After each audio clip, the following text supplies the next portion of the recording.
Welcome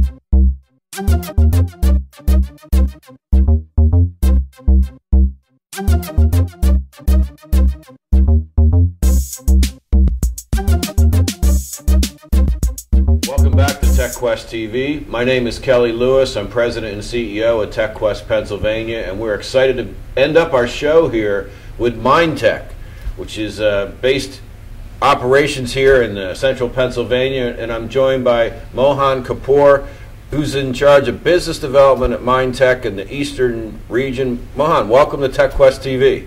Thank you very much, Kelly. Thank you for having us here today. We're very excited with where our company is headed in the next couple of years, and I'm happy to share some of the progress that we've made in the last, say 12 months or so. You guys have been knee-deep in central Pennsylvania for a long time, and I've known you since I joined the Tech Council way back when. But tell us some of what Mindteck's into right now. Sure, absolutely. We have a couple of different service offerings, application development and product development. We also do maintenance services as well for custom applications. We also provide services in QA and testing. And the third main area for us is really operational support services that consists of SAP support and business process outsourcing and infrastructure support. Based on those three main service offerings, we have a couple of verticals that our company is actually focused on. A couple of years ago, we actually did an analysis of where most of our customers actually, got defined based on verticals, and we figured that we had expertise in specific areas, and we decided to focus on that. The first one is life sciences, where we're actually working with analytical instrument manufacturers that make analytical instruments as well as lab instruments as well, and there we're actually working with 4 of the 5 largest companies in the world that actually make various instruments for the labs. Another focus area for us is banking, financial services, and insurance, where our expertise actually lies in one specific area called GRC, which is governance, risk, and compliance. And specifically within that, we focused on anti-money laundering solutions, as well as something called KYC, which is Know Your Customer. The third vertical, of course, is public sector. We've had a long history of working with the Commonwealth of Pennsylvania now for over 10 years. We've worked with just about every department out there. And we continue to work even today. We're currently working with Department of State and Department of Education, are 2 of the larger projects that we're doing here in the Commonwealth. And the fourth, of course, is smart energy, where we're actually working with utility companies on demand response. We're working with software vendors that actually provide software solutions to utilities and other firms as well. We're working on home automation within that space as well, and we're also working with data centers on trying to help them improve their cooling efficiency, because that, of course, electricity is the major sort of cost item within the operations of a data center. So those are some of the verticals that we're focusing on. Those are our service offerings that we're currently, pushing to market.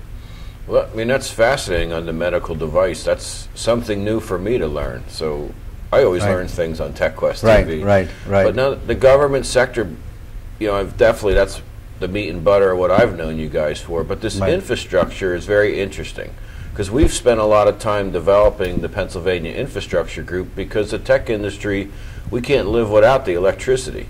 Absolutely. And all of our workers obviously want a great environment so that they decide to live in Pennsylvania and run tech companies. So, but you went overseas and did a project in the UK.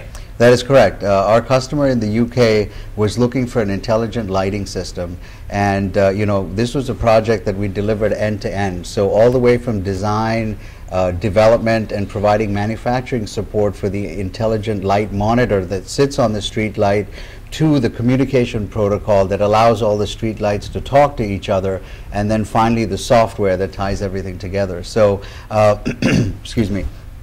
This company is based in the United Kingdom. The initial scope of the project was for 200,000 streetlights. They're currently, I think, 35,000 is the number of streetlights that have been, I think, gone active in phase 1, and then phase 2 will have essentially the remainder. And it's very interesting, because what we noticed was that when you actually dim the light bulb, you can actually save money on energy costs. And that's essentially the crux of the solution, whereby you don't actually need a street light to go off at, say, 6 p.m. and then just come on at 6 a.m. There are varying degrees of brightness that still allow you to have the same amount of luminescence, and based on the time of the year, you can actually choose to have it turn on at full capacity later, especially like in summer, where you have many more hours of daylight. So essentially the solution consists of a lighting monitor that sits on the street light. It has an ambient sensor, light sensor. It has a communication protocol called Zigbee that actually ties it into the next street light, and then it ties all the lights together. And then the software piece actually allows the customer to access and set profiles for all the street lights that are under essentially the grid, if you will, and allows you to set profiles from based on these 3 months, we're going to turn the light on at 70% at 7 p.m. and then we'll gradually, as dawn starts to break, you can actually start going from 100% down instead of just doing an on-off. So that essentially has shown us about a 30% savings on each street light.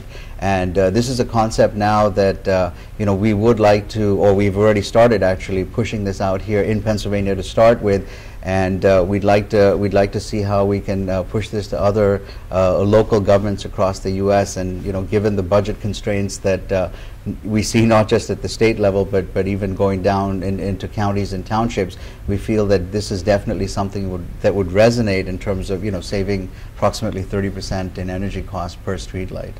That's totally fascinating, and we need to work with you guys on that, because I think so many governments are looking for ways to make some strategic investments in technology to make things more efficient and drive cost savings. Mm-hmm. We definitely have to talk after the show. Sure. On that, and see if there's not some Pennsylvania communities that could help us demo that and get it rich and right. and deployed and demonstrate the savings. Absolutely. I mean, this is something that again, it would be different for township to township, because again, it boils down to who really owns the street lights. Hampden Township just completed a project where they actually purchased all of the street lights from PPL in lieu of having to pay a rental charge each year for each street light. So I know that that's one local township that actually owns the street lights now. The interesting part about owning the street lights is that you actually own the pole as well.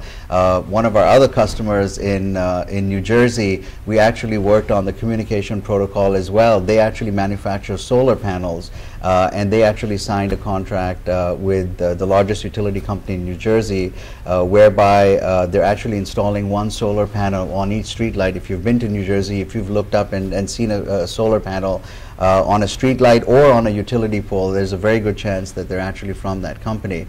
And again, that company, the power is, there's an inverter at the bottom of the solar panel, and it actually generates power, and that's fed back into the grid.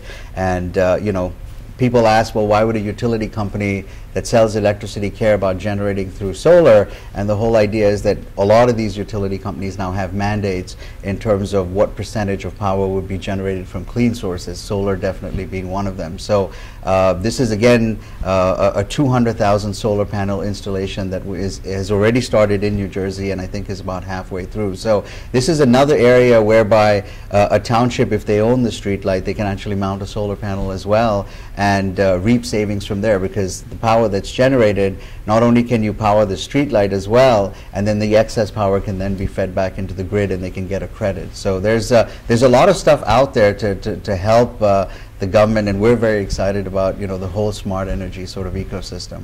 Well, this is exciting, and this is a great way to break it out on TechQuest TV. And we look forward to working with you to map out some strategies to get that out to Pennsylvania communities, and maybe we can use this YouTube video format to get out to some communities as well. But thanks again for all your help with TechQuest over the years, and Mindteck being a great citizen here in central Pennsylvania. We're glad to be hosting projects all over the world, so that's awesome. Right. To our guests, thanks again for watching TechQuest TV.